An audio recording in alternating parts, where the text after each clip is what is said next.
Yeah.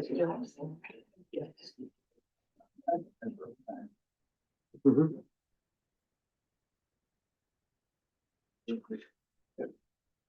Oh, I get it.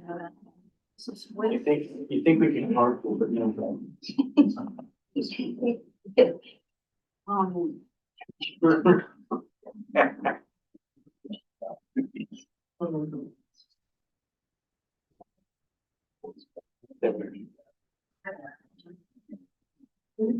think we can carpool? No, I'm not in pressure. Yeah. Cox has already had a leaving. That's it, you're done? Wow, That's a record.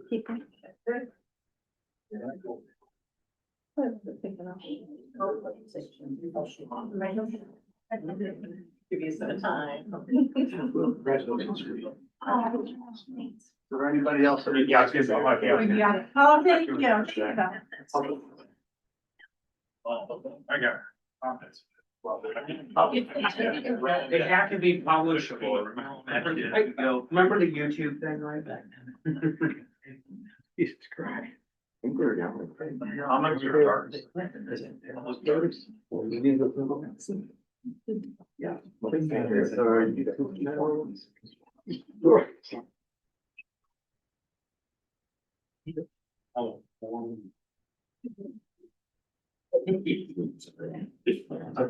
They are. My next one. Yeah. I did not know. Is that the recording? You're welcome.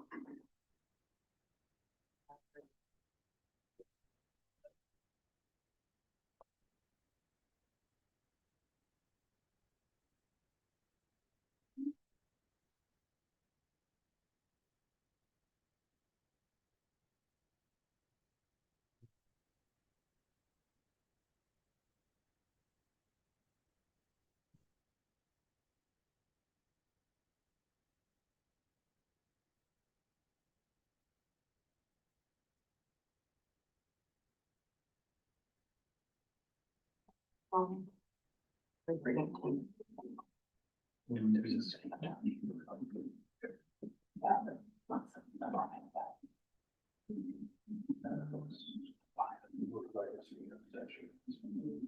right, good evening, everyone. I'm going to call the meeting to order at 6 o'clock. All right, let's stand for the Pledge of Allegiance. The Pledge of Allegiance To the flag Of the United States of America. And to the republic for which it stands, one nation, under God, indivisible, with liberty and justice for all. Right.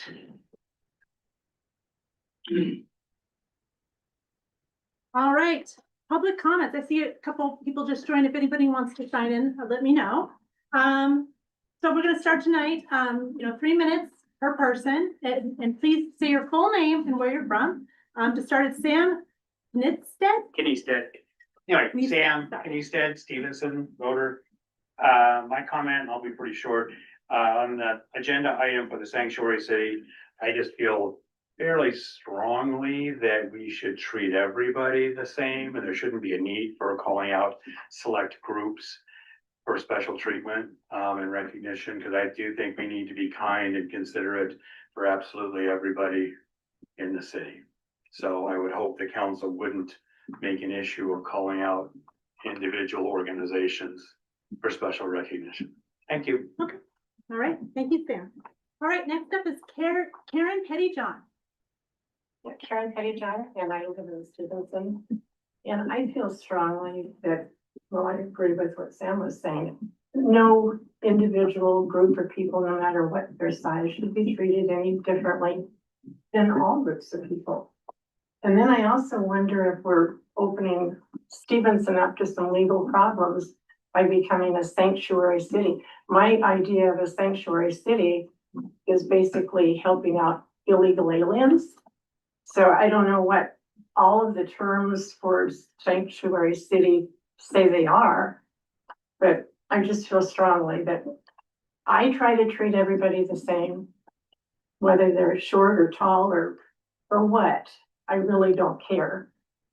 But I just feel treating one group of people differently than another to me is wrong.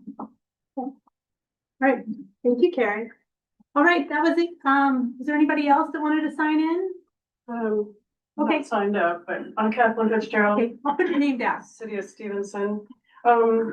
Just want to thank the mayor and new city council members. I know you're working hard. I really appreciate everything that you're doing. Trying to, get things kind of back in line, however they're supposed to be.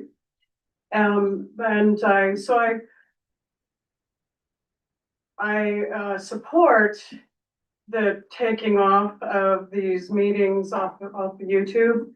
I support that you do take the meetings off. And I don't support any sanctuary city stuff at all. Okay.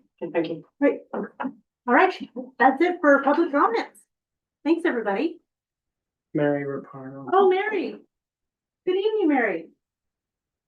Good evening. Can you hear me? Hello? Yes. We can hear you. Okay. Are we good?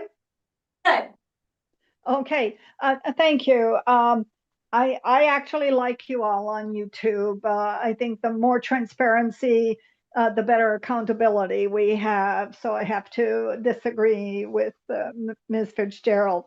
As to the resolution for a sanctuary city, I think it is needed in this day and age. People who, through birth and biology and evolution are different from other folks, and they're being treated differently too. And there's a lot of laws, and a lot of states have passed laws that do not help these folks. So I would like our city to become a sanctuary city. It's time to stand up for just common decency and kindness to others. Yes, we are all kind, but there are those who don't want to be kind. And those of us who support biology and evolution and others people's rights to be whatever sex they want to be, or non-sex, if that's what they choose to be. So I applaud you all for putting this on the agenda, and let's get it done. I remember when the Proud Boys came to Skamania County and wanted to make the county a sanctuary city, and our commissioners thought about it, but it did not come to pass, thank goodness. So sanctuary has a lot of meanings. I want it to be the sanctuary that is kind and that realizes that there are some things we have no business knowing, and we don't have to interfere in people's lives. And evolution is among us. So thank you very much. All right. Hey, Mary, will you confirm that you can hear us? Yes, I can. I just got an email Good. from somebody. Okay, good. Okay, Thank you. Okay, thanks, everyone. That concludes our portion of public comments. Moving on to number 3, changes to the agenda. Yes, I do have a change to the agenda, a new development. This is to do with the resolution for the FSAC committee. Robert, I know you helped us with this resolution. It sounds like, in talking to Jeff, they were asking for an appointment, but not a representative of the city. Right, Yeah. the legal issue is whether whoever we appointed, if they have voting rights on that committee, are we as a council authorizing that person to vote on behalf of the city? Or does it, and by making it a resolution, you can approve and anoint that person to Yeah. vote. My understanding is that the committee is not going to ask you to weigh in or vote on anything by participating in the discussions with FSAC. But that's my general understanding of how that program supposedly works. I thought we were on there as voting members. So the resolution will cover that. Otherwise, just appointing you without any person who's not a council member, we would need a resolution if you are gonna vote. So that's why I sort of went the extra step, because I wasn't sure that the FSAC was gonna ask any of the members or the affiliated folks to actually vote on a decision. Robert, I would really like, perhaps for the two of us, to sit down and, Yeah. or call the assistant AG up there? Sure. Because it's been confusing to me. I mean, he says, yes, the city recommends your appointment, we appoint you, but there's technically a firewall between you and the city. And that, yes, you are a voting member of the panel for Okay. that particular project. I just want some clarity in terms of Yeah, what the yeah. roles and responsibilities are. Yeah, and that's, I haven't had a chance to talk to you, Jeff, but if, Yeah. Mr. Freckle, but if we can do that then, you know, tomorrow or next week, that'd be great. We'll get all the AG and just make sure, because like I said, the way it's structured right now is you would have the right to vote. We would grant, or the council would be granting you that authority. But if the attorney general is saying that we need something else, or you're not voting, I just need clarification. Okay. And let's punt this, we'll be meeting Sure. again in 2 weeks, so Yeah. we can formalize it, if we need to do that. Okay, that sounds Yeah, great, just so that's, let me know when's good to talk. Okay. okay, so we're taking off no consent agenda items today. So moving on to council business, a resolution, declaring the city of Stevenson a sanctuary city for diverse peoples.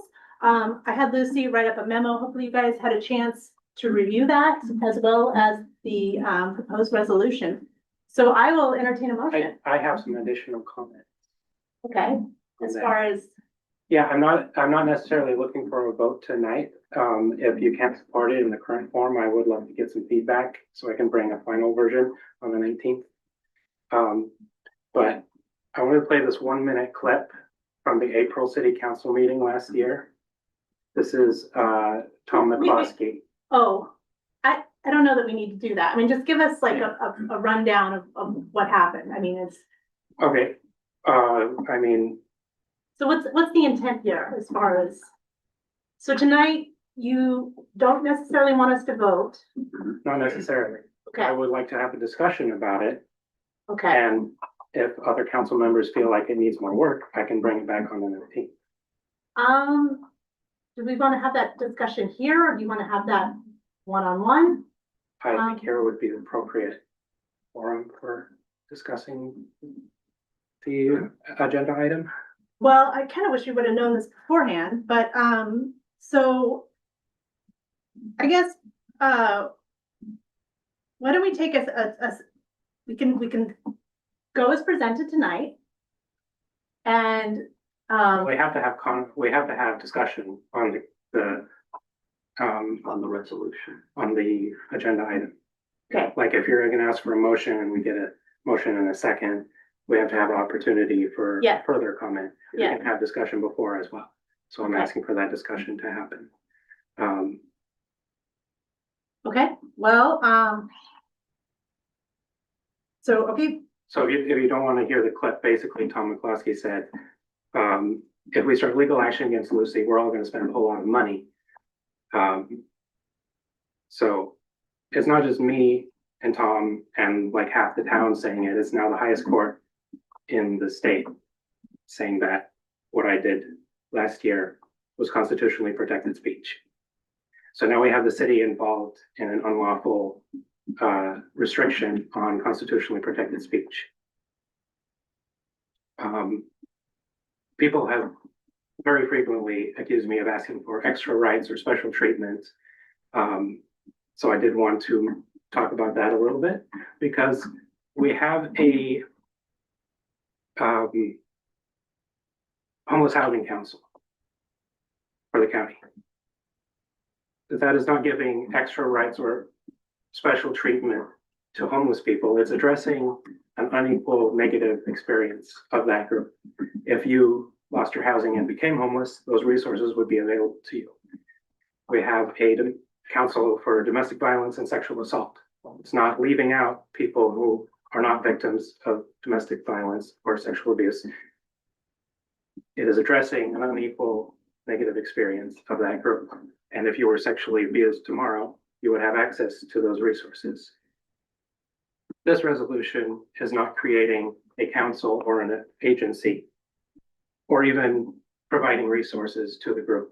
It's setting city policy, directing or city policy as a basis for future decisions that affect this group and saying that those decisions need to be made in a way that respects their constitutional rights to equal protection of the law, their right to free speech, and all their other constitutional rights. Right, our rights are inalienable. They cannot be taken away by authority. They cannot be abridged on the basis of our physical appearance. Every summer, I see tons of men all over town shirtless. I'm just using myself as an example here, because that was the point. Lots and lots of men go shirtless all over town every summer. I would be willing to bet that in the entire history of this county, not one of those men has ever had to take a case to the state Supreme Court to uphold their right to do that. Mhm. It's unequal treatment. And we should have policies to prevent it so we don't get involved in violating the constitutional rights of our constituents. Okay, well, let's do this. Let's go ahead and present it as it's presented tonight, and then see where we're at from there. Does that sound? And, I have one final comment. okay, All I'm asking for is the exact same rights and freedom that I had 8 years ago when I was free to go shirtless in public. Okay. Nobody would have complained or called the police. I never would have been arrested for it. I'm asking for the exact same rights and freedoms that all of you have. Okay. And I'm asking for those to be upheld for every single person, regardless of their sex, personal expression, any of that. okay. All right, well, I will entertain a motion then,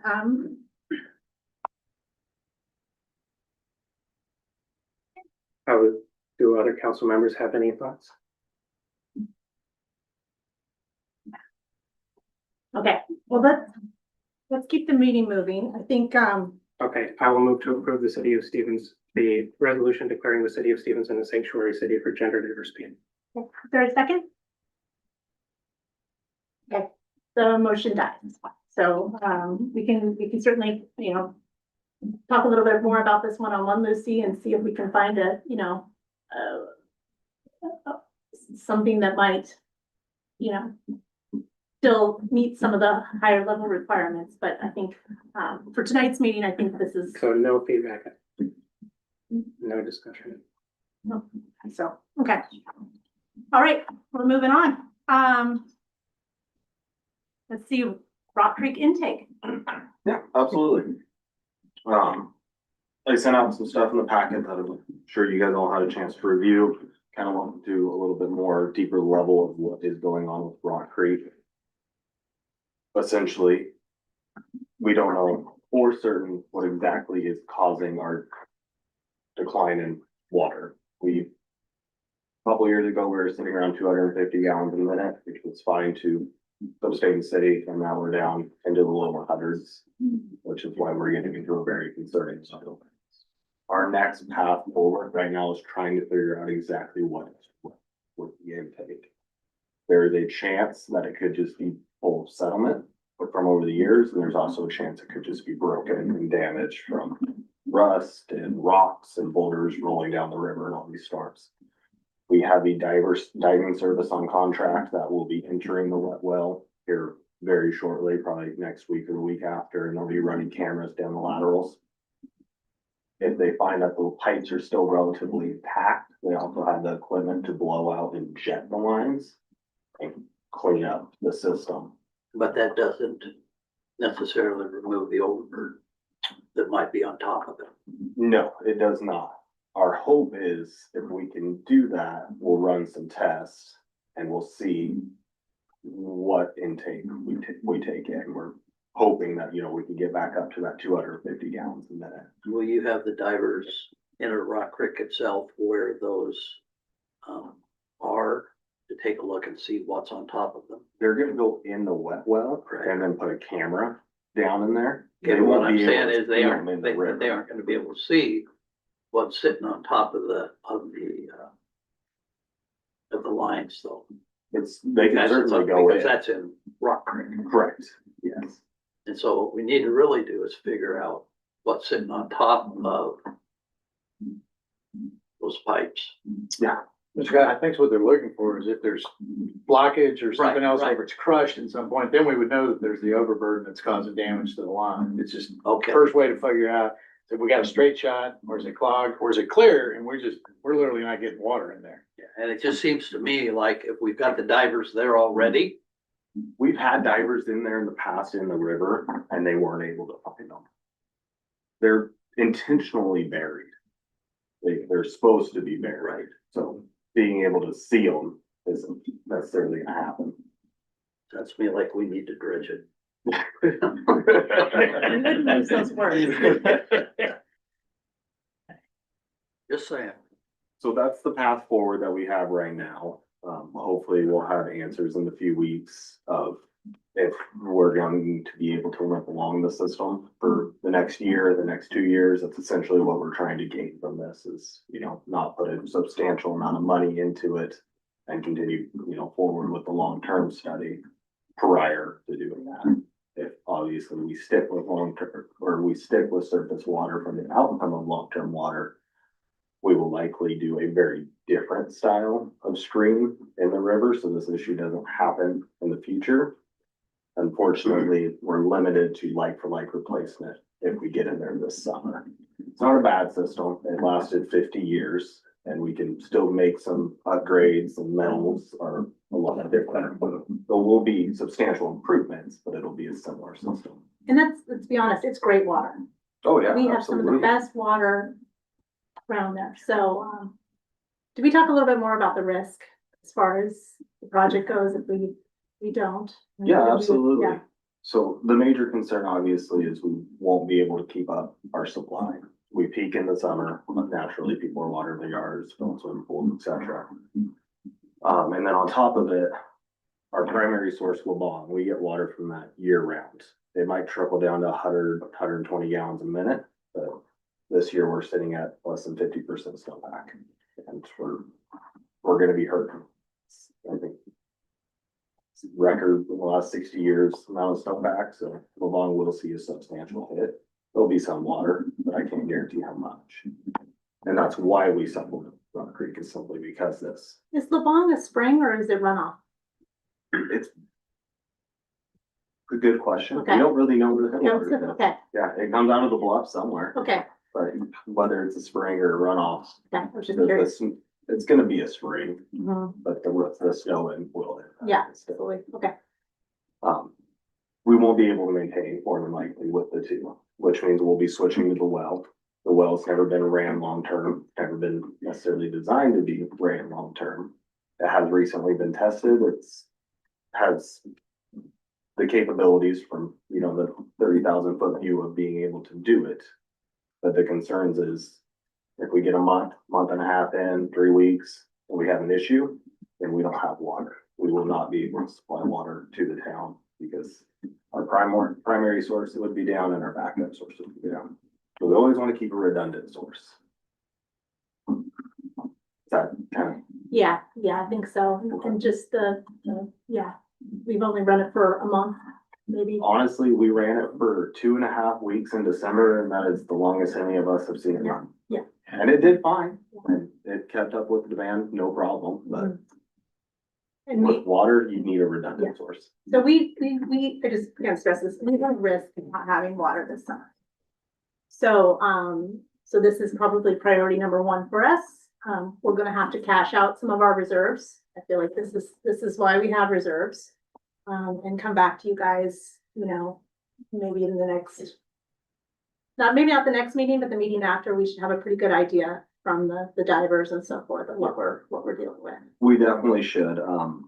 We're in a good position with our bonds. We have one expiring in August, so we will not take a penalty to pull, anytime between then and now. About 20% of what's in the reserve, so it's a good lump sum, and it would be able to sustain the project. Talked to the engineers yesterday, and we're still thinking around that $500,000 mark for the design and the physical work and the product and everything. It really won't be a long project, a couple weeks probably. Tail end of July is what we'd be targeting. Permitting seems to be like, we've already started the permit process. We can always back out at any moment, but we need to get the ball rolling. This is gonna be our plan, so. Yeah. That's kind of We where we're have at. to go out for competitive bids as well, so you're gonna have a gap on that. Potentially. There are a few different options. Right. With them. It will extend the time period in which we go from decision making to getting resolution. Thankfully, with long-term water supply, Grayling has a pile of information, so design. Since it's a like for like design, they're able to review what is already in there, so it's very easy for them to draft a system. It won't take much time, they've already started working on it. So from conversations with them, if the diving doesn't go well, we could be prepared to go to bid in May. Okay. And it seems to me that there are other options that we have available to us that we're not looking at. And one of those, and I'm sorry for using the D word, but to dredge this out, we already know where the location of the main stem is, and I'm looking at the drawings that you sent me. And if we were to dredge out, follow those lines, and dredge them out, use a sediment pond up above, to put the sediment into, that to me would seem, that's the most cost-effective way to do this. I think the permitting would take longer to do that than it would to get in there and replace it. Well, either way, you gotta get in there to replace it. Sure. Or if you dredge it, or if, either way, you're gonna be disturbing the stream bed. I'm happy to take the question of the engineers and report back. Yeah. I don't have that knowledge, but happy to run with it. Okay, thank you. And on the budget source, on my hunt for a grant, I have reached out to the Office of Drinking Water, USDA, Washington State Ecology, Department of Health, and our local state reps. They've all been dead ends. I've got 2 more.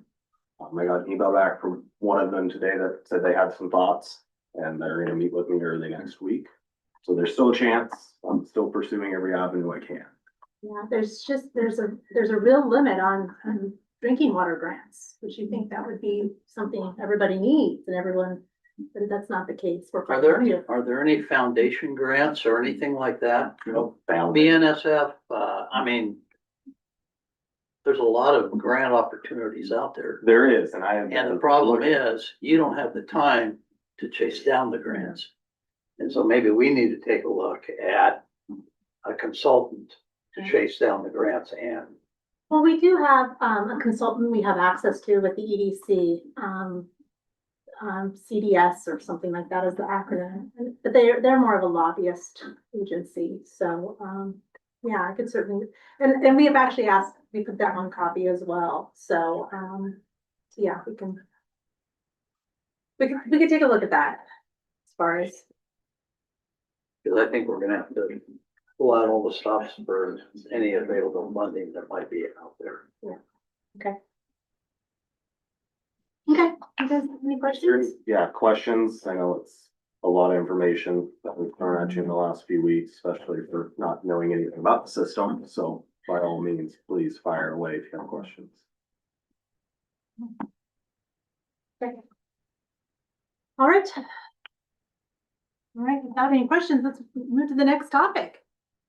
But yeah, the intent here is just to keep you guys informed as we kind of go along this. Yeah. It's gonna evolve. I mean, you know, we're gonna look at obviously different different opportunities. We're gonna look at this project in different, aspects, but so I wanted to kind of get in front of you guys. All right, moving on. So we're moving on to interview council. Just Oh, a yeah. quick question. Cody, are the log trucks coming down? Are those the ones that came off of the property up by the? They are. So all the logs are cleaned up now. I got word that the last load went out and we ended up getting four full loads out of it. Oh, wonderful. It should be a decent kickback. Okay, Yeah, it's really good up there. The contractor did a really good job cleaning the site up. okay, thank you. Of course. Okay. All right, let's see, actually, we're issues for the next meeting. Well, we're meeting in 2 weeks for a regular meeting, so you guys have anything special you want for that? No? Okay, all right. And then number 7, executive session. So I think for this, we do, correct me if I'm wrong, Robert, what we do here is we ask the applicants, do they do it at the same time or does one leave? We do it together. We do it Yeah, together. that way it's always interesting when somebody hears an answer and goes, oh, I like that answer, so they then lay on top of it. Okay. We know Councilmember Menace just went through this when we had, I think, 5, but your answers do get more unique and better as you hear from the other candidates. But, I think you've got 2 or 3 tonight. We have two. Just the 2, okay. Just the two. So the, same process is council member would like to ask, random questions, what's on the list, but they each answer their questions. 2 potential candidates give their answers. At the end of that, then we call for an executive session, everybody's dismissed, you go in, you'll have your discussion, talk about, the candidates themselves. You don't make any decisions, you return, and then you'll make a motion to appoint to this council member position number 4, the new council person who will run through November of 27 until it's certified. And at that point, if the person who's sitting in the seat is not the person running, whoever is elected at the certification will take that seat in December, not in January. And you take the right seat. We'll take position 4. We don't take positions 1, 2, or 3. Got it. Okay. Okay. So, and tonight, just for a little bit of structure, we're gonna limit the total time for each candidate to 20 minutes. So we might set the timer on that. So just be cautious as you answer your questions. I mean, we did get quite a bit of information off the information you submitted. So, obviously high level is great. So 20 minutes each, and then we hope to be in executive session for 10 minutes. So, all right, well, So let's. how are you gonna do that with both candidates in the room? No, well, the candidates will leave the room when we go into executive session. No, I understand that, But they're here to answer questions. but the 20 minutes, she's got 20 minutes per, Yeah, per person. Yeah. Obviously, if one of the candidates speaks shorter, you're shorter. Speak longer and you allow that time, that's up to you. Are you asking that they're both in the room at the same time? no, that's what I'm asking. Yeah, I mean, typically they are in the same room together. Like I said, that's why the answers sort of morph as the 2 go into their own discussion and response. So we're gonna be doing this for 40 minutes. Yeah. Okay. Yeah. Or less, depending upon the candidate's choice. If the candidate doesn't want to be as verbose, then it'll be done shorter. Yeah. It's the executive session that we have to set a time on. Right. Not on the interview time. Right. I just wanted to put some guardrails in, so. No, I get that, I get that. Okay. Just a little bit confused about how this process. Is that how it worked before? Okay. All right, well, let's start in order that we received them. Jeff, would you like to go first? Sure. All right, come on up. Or you stay there, your choice. Well, I'll get a little closer anyway. All right. Who wants to ask question number 1? Hi, Will. Please tell us about your background and why you're interested in serving on the Stevenson City Council at this time. Wow. I'll try to be somewhat brief. Hey, Stevenson has always been part of my life. When I grew up, I was here in the summers. When I left the service, I moved here. I raised a family here. I served on the planning commission back when we were doing the Skamania Lodge. And then my work took me out of the area to year 2000. But I always wanted to come back. I bought property so I could come back. I built a home. I've been here for the last 8 years. So I have what I feel like is a real connection. I like this town. I like the people that are here. I like the character of the town. It's unique, having lived in many cities across the country. There's nothing quite like Stevenson and the people that are here and their commitment to making this a healthy, happy, welcoming community. So what do I have to offer? I have 40 years, I guess, basically in public service. And that's really been focused on bringing people together to get stuff done. Most of my government positions have been non-regulatory. In other words, getting something done had to bring people to the table to work together with differing interests to address an issue or a concern, such as planning for water, which I led the effort here in Southwest Washington in terms of how are we going to provide water for our communities, for our fish, for our businesses and our farms. Bringing people together and listening to them talk about what their interests were and what their concerns were. And as Mark Twain said, whiskey's for drinking, water's for fighting. it was a very contentious issue, and yet at the same time, we were able to work through and come up with broad agreements in terms of how we should manage our water resources out there. That's one example of what we've done. I've done a lot of work in the last 20 years in terms of restoring salmon and steelhead populations. And it's not just the fish. It's also those watersheds and what people derive from those watersheds. Now, it is their source of water. It's their source of recreation. They live in those watersheds. They work in those watersheds. So bringing folks together to come up with really a voluntary program to be able to bring these fish back. And in doing so, I was able to lead the effort that resulted in the first salmon recovery plan under the Endangered Species Act adopted by the federal government. So it's bringing folks together to address issues. And that's my desire, my talent, I guess, my skill, is bringing folks together. Okay. Last question too. Yeah.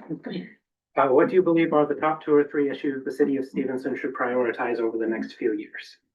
Over the next few years, having sat on the planning commission, I have some real thoughts. You know, as I look at the city, is there one issue that stands out as the issue that we really just need to focus on out of context without looking at how it relates to the other aspects of the city? In other words, if you look at housing, if you look at our infrastructure, roads, sewer, water, if you look at our business community, if you look at our schools, if you look at those things together and you take any one of those, they're all interrelated. They're all interdependent. So my thought is we need to step back and have a comprehensive view of what we want this city to be like. And then I think we need to recognize that while the city is in a real leadership position and has a great deal of authority and programs in terms of what you do with land use and the incentives you provide for economic development, and what you provide for in terms of infrastructure to support housing, et cetera. Well, you've got that. That in itself is not enough to guarantee success out here in terms of having a strong or a viable or economically strong community. What you really city needs to do is also be out there forging partnerships with the port, with the school districts, with the PUD, with the Chamber of Commerce, with the Downtown Association, with the Economic Development Council, and with the people of the city itself, the communities getting their input. That's where your strength comes from. And I think when we're working together, rather than our independent little silos out there, we're a lot stronger. And one of the things that I've learned in years in government is if there was something I wanted to try and reach out to and get accomplished, building those partnerships was critical. I was the governor's policy person on the cleanup of Hanford, and a very expensive proposition. You know, we're talking $2 to $2.5 billion a year over 50 years to clean up Hanford. Well, I knew that alone we were going to have a hard time, so we built a partnership of all the other states that had these types of nuclear facilities. And through that partnership, we had strength to be able to go to Congress, to get those commitments and to get the funding to do that cleanup. So again, building partnerships creates results, brings resources. Agree. Tina put her glasses on.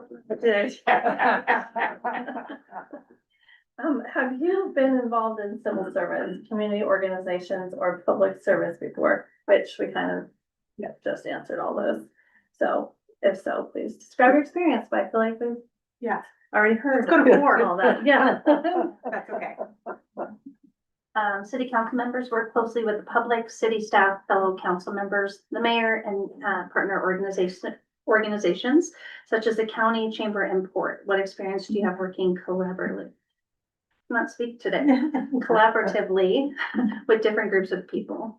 I feel like you've already answered that. Yeah, well, I have, but again, it goes back, I think, in terms of making a commitment to doing that, rather than thinking that, we as the city can do everything. Recognizing that, no, we can't, we need that help. We're gonna be stronger with that help. And so are those other agencies.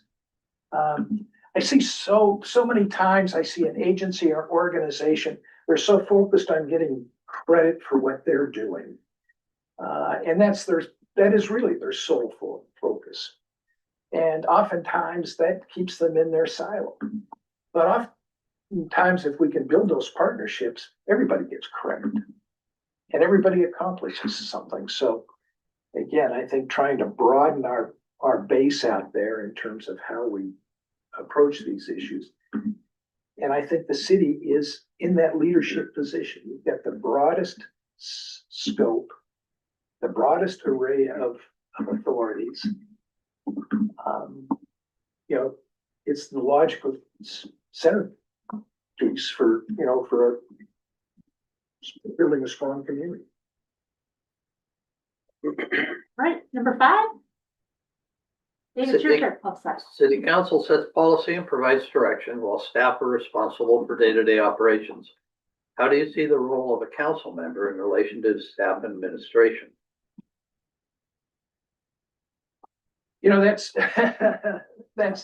That's a great question. I've dealt and headed some small agencies where we had a small staff and large boards. And I think what we really need to understand is staff, they don't need multiple bosses out there. They need someone that they can rely on as their spokesperson and their supervisor and their advocate in terms of dealing with the appointed board or the elected council. So again, I don't think it's in the purview of the council members to be supervising or trying to direct staff activities. Now, that's not to say that in a small organization, you may not have, committees that will have a council member and they may work with staff. But I think really it goes back to, you have the mayor as sort of the administrative head and the city administrator, once you have that. And you need to let that work and not interfere with those lines of responsibility between staff, the city administrator, and the mayor. But at the same time, I think we're stronger if we can start to integrate some of the conversations we had, like the conversation I had with Tina Van Pelt on vacation rentals. And we were working on that in terms of the planning commission. So yeah, we want to be able to have that dialogue, but we need to respect this, the roles and the responsibilities of each of the parties. 6. Describe a time when you had to make a difficult decision with incomplete information. How did you approach it? A difficult decision with, I find that most of the decisions I have to make without having all the information I would like to have. It's a fairly common situation, I think. But I'll go back to, when we're trying to make a decision with regard to an undertaking we were making with regard to how do we control predatory species, birds, seals, etc., that were in the Columbia. And the role or the toll that they were taking in our salmon and steelhead populations. And putting ourselves out there and saying, hey, this needs to be a primary action, and not having a great deal of support for that, but resting our credibility on it. There's a certain amount of faith that goes in when you feel like you've got something, an issue out there that needs to be heard, it needs to be addressed, and pushing that ahead so that it is getting that airtime. Will you prevail all the time? No, I know that for a fact. But the fact is, you need to be able to get issues out, air them so that you can move them ahead. If you're afraid, I think, to raise an issue and you're afraid to fail, you will. You will fail. Yeah. Great. For seven. Or 8, 7. She's on 7. Okay. Gosh, guys. I hate getting old. How would you balance representing the concerns of individual residents with making decisions that are in the long-term best interest of the city as a whole?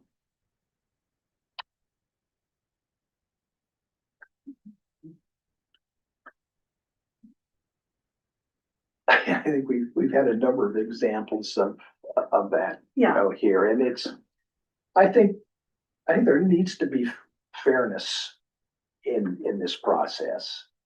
In other words, if we're going to do something, if we go back and, we could use the sewer ordinance is I think the most recent topic.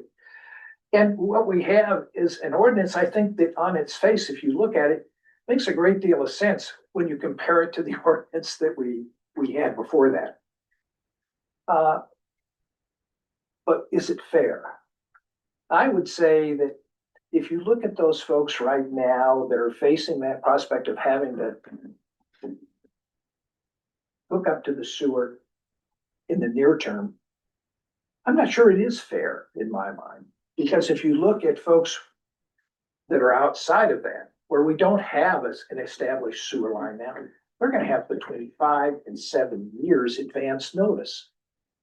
So how do we treat those folks that, who are saying, hey, the sewer is right there for you now? How do we treat them in a way that is equivalent to how we will treat everybody else out there?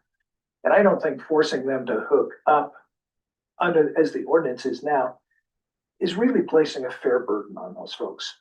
Yes, we need a sewer ordinance. We need that infrastructure in order to have the housing that we need.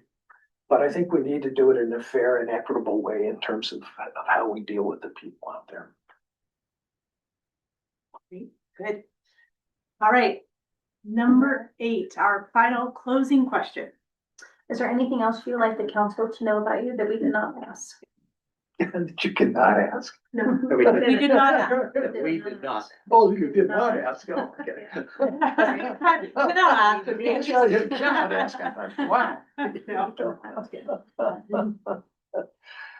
Reminds me of an interview I had when I was in the service, and I was interviewing with Admiral Rickover, who was quite a curmudgeon within the U.S. Navy, and he had these sort of stressful interviews, and he looked at me and he says, "Do you have any kids?" And I said, "No." And he says, "Is your wife pregnant?" And I said, "No." And he says, "How do you know?" Now there's a question that I don't think you could ask. And I'm not quite sure I appreciated it either at the time. I'm one that pursues a role in working with the city because it's something I really believe in. And I gave a great deal of thought even before I ran for city council, that if I was elected, I was willing to commit the time it takes to do the job.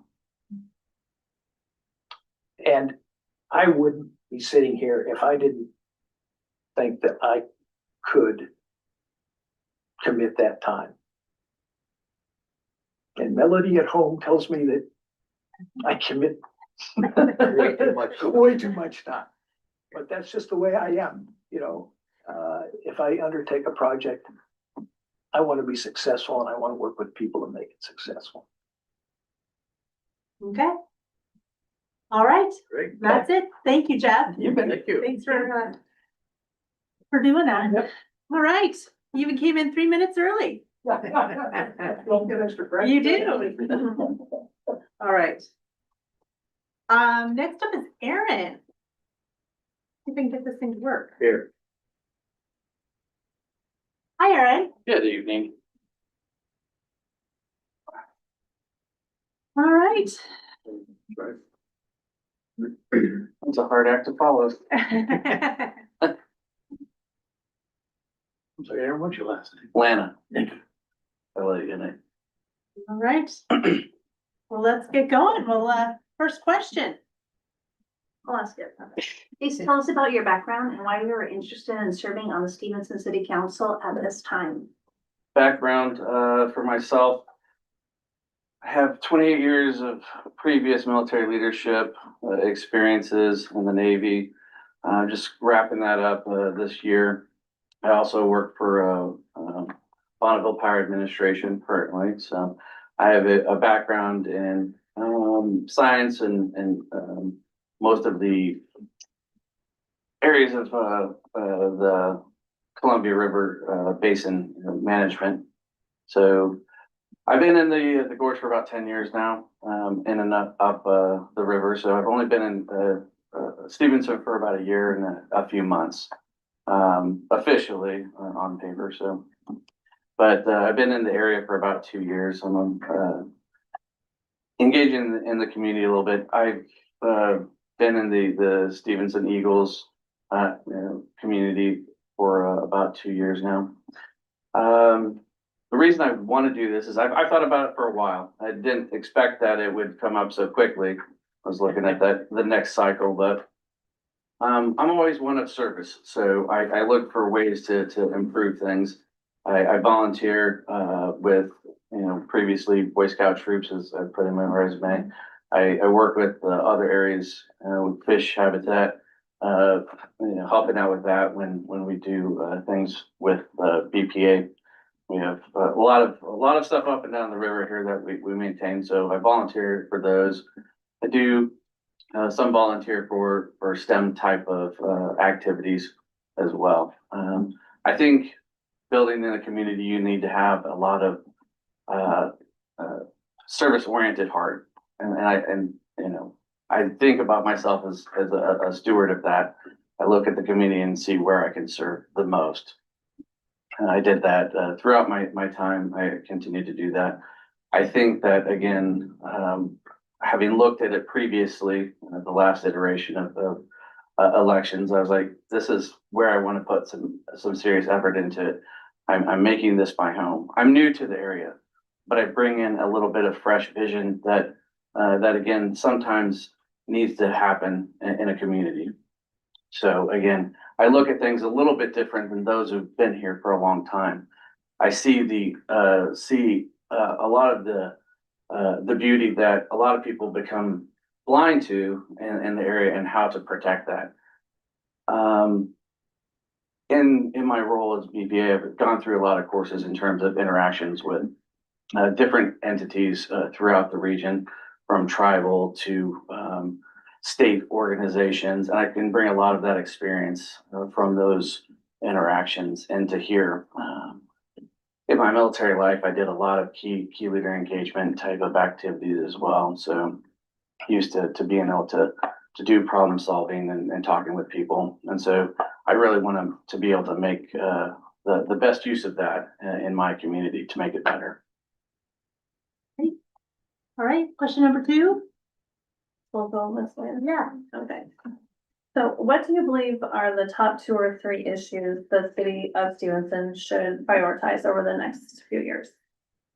Well, in doing my research, again, infrastructure, sitting up the hill not far from here. Obviously, the infrastructure system seems to be, over the last 5 years of iterations in the planning, has been a number, 1 or 2 priority for Stevenson. But I think associated with that is actually the personnel to actually make that happen. It seems that there's been a continuous shortfall in staffing that is a concern that can try to be addressed to make some of these projects actually more viable. It seems that as I'm reading, we lack the people to push the projects, that then leads to delays, that then leads to needing more people down the road. So it's an iterative cycle of concerns, here in the community. It's, a tourist location, but to what extent? You know, can we improve upon those things to bring in that fiscal, aspect of it? How do we make ourselves a small town feel for an external entity that helps to bring that along, which then helps us to build a better downtown, more businesses wanting to move into the region, you know, more jobs for people in the local community, which allows them to have a little bit better of a,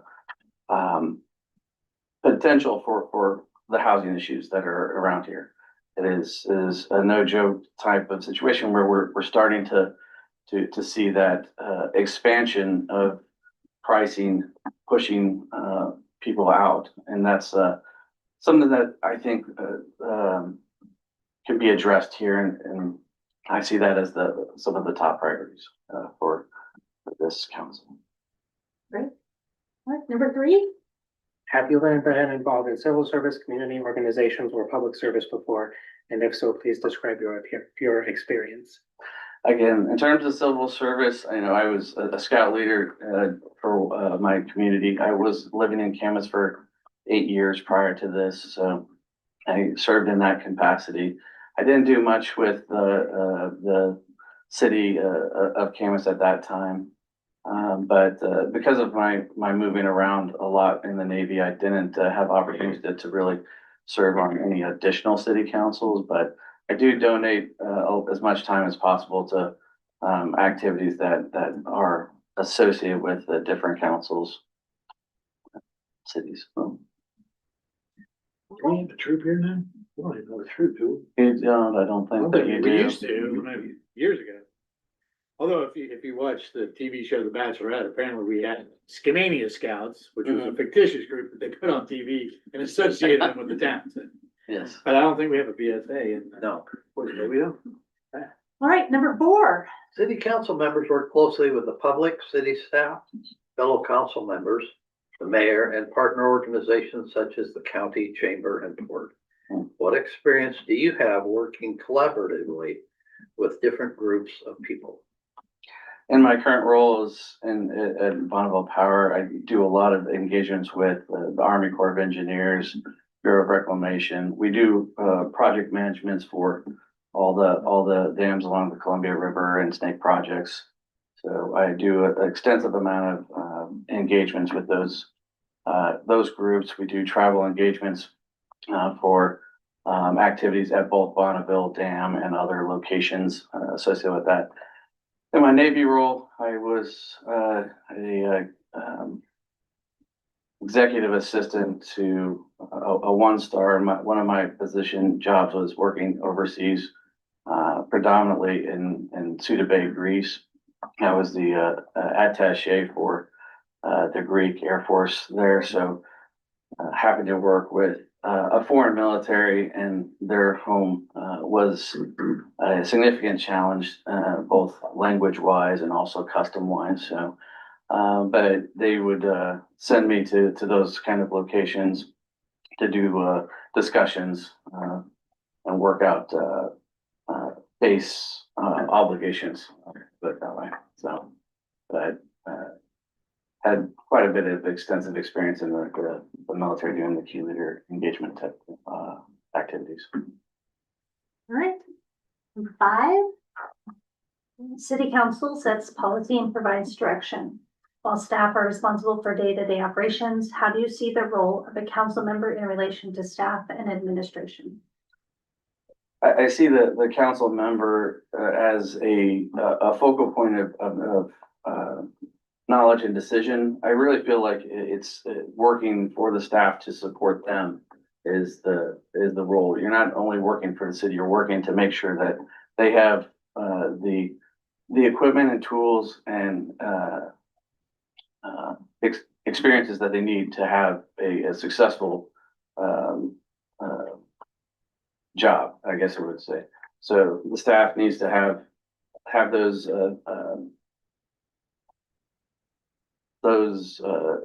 equipment and knowledge to do their job, and we're there to provide it, as I said before. we're looking, and my first question is just I apologize. A little flustered, but yeah, so let me take a step back. We're garnering information, we're deciding the projects, we're helping them to provide the assets needed to make those projects successful. And when they need something, we support them in that effort to get that done. Great. All right, moving on to 5, Number 6. 6. We'll keep you in line. Thank you. Number 6. That's Ms. Van Pelt. She's got one. Describe a time when you had to make a difficult decision with incomplete information. How did you approach it? One of the jobs I served in the military was a hurricane forecaster in Hawaii. A very difficult decision that I had to make at the time. We had a tropical cyclone, you would say Cat 4 hurricane, but it was a typhoon. That was going into the Philippines, but at the time, model guidance for that storm had it bifurcating between 2 different locations. Based on the information, it could have gone either direction. So what that means to the Philippine people and the bases that we had there, if we chose going flat, it would go in one direction and impact one village, and so that alert would not go out to somebody else.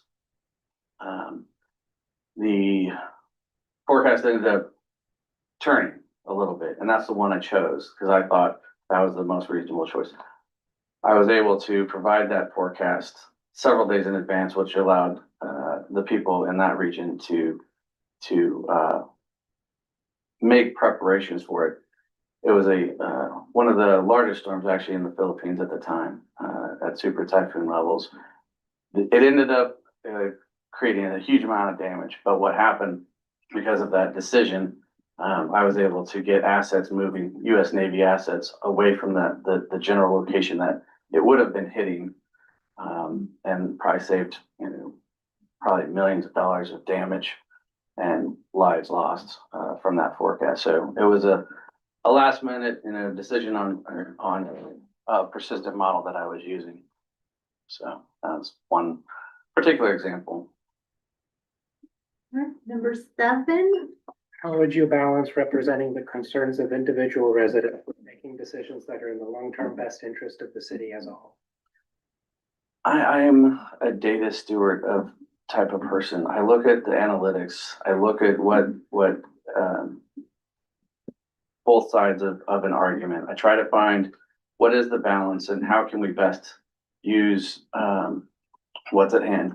I kind of believe the philosophy that a good negotiation, nobody leaves happy perspective. So sometimes there's a lot of give and take with anything. So there's never usually a perfect solution to an answer, but looking at the data, seeing how best it improves the most in the situation, what is the best solution, I will try to figure that out. I like to look at data. I like to research. I like to ask lots of questions in terms of any kind of scenario that would involve the long-term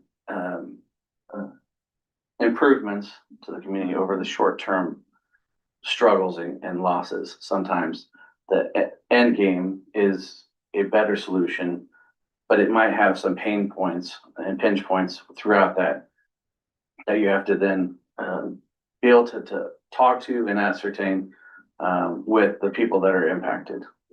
So again, I think there's always ways to make that work for people, but again, sometimes the betterment of the long-term goals are worth a little bit of inconvenience on the beginning of the project.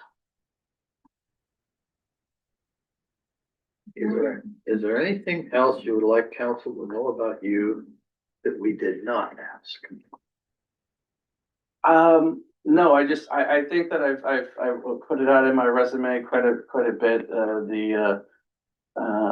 My interactions with the community, I continue to expound on the greatness of Stevenson with friends and family alike throughout the not just in Washington, I have family across the globe pretty much, then I always highlight how amazing Stevenson is as a community, where it's building, how it's, um, I grew up in a small town in Kansas and how I get that same feel here, just with a much better background. And so, Much better view. yes, the view is immense. And so I try to, sell Stevenson as the best place to be. You know, I really want this town to succeed. I want it to grow and go in the right direction. I just, I can't say enough about it.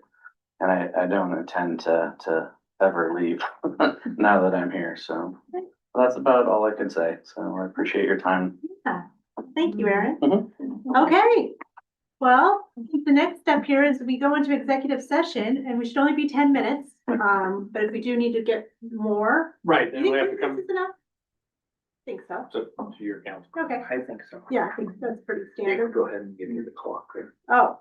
I can shut it off for you. Okay.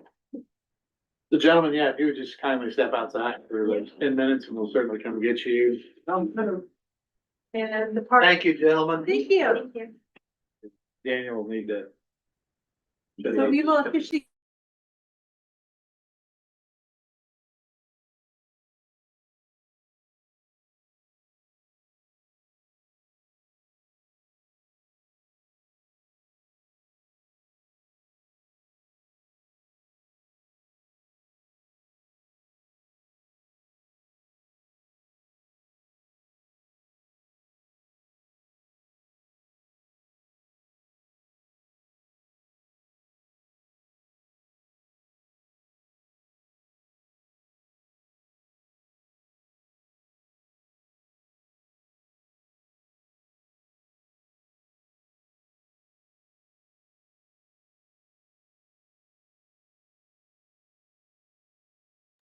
into executive session pursuit of RCW 4231.10.1H to evaluate the qualifications of the candidates for appointment to elective office. The executive session is expected to last for 10 minutes.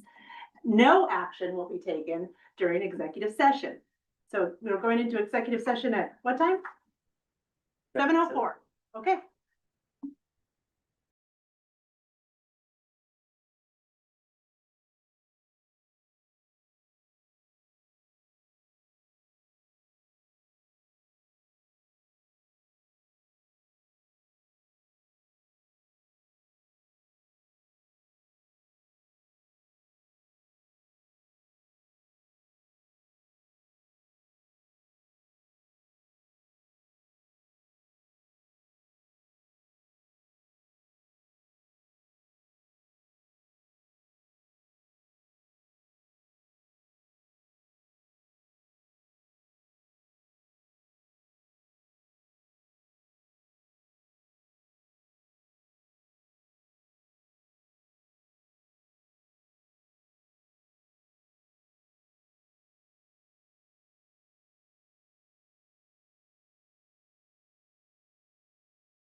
There's someone else there? Oh. Is there anybody outside?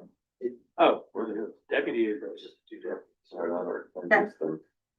All right, we will return from executive session at 7:15.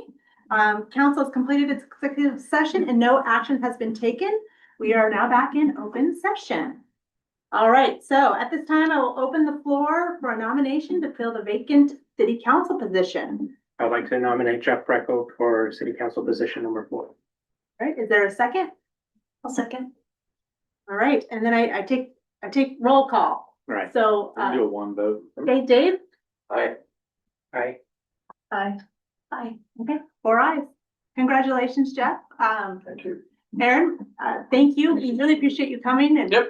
I mean, we'd like to get to know you better and talk more with you and, I might be calling you soon. Yeah, just, I'm neighbors with Scott, so Okay, all right. Well, thank you. And Aaron, It's not necessarily a good thing. just so you know how, doesn't mean we're saying. how logistics work. Mhm. Jeff is currently on the planning commission. So there's going to be a position opening up on our planning commission. Mhm. And I would really be interested in you maybe taking a look at that and nominating yourself to fill that role. Okay, I'll take a look at it. And that's an appointed position by council, so you don't, there's not a, you don't have to run for office or anything like that. It's just that once a vacancy occurs, then we would put out, council will say, we're looking for applicants that would like to participate on council. You put your name in, and then it's the same process. Okay. Council, you come in, if there's other people who want the position, you do an interview again. Council will vote on appointing Okay. whoever it is to that position. Okay. But I think your background would be advantageous for the planning commission.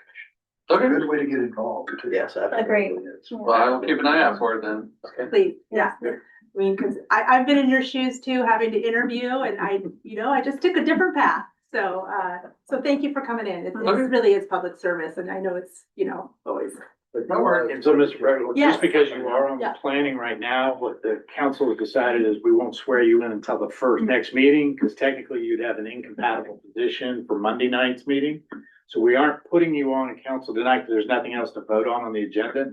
But you'll be sworn in at the beginning of the next meeting and fully participate at that point.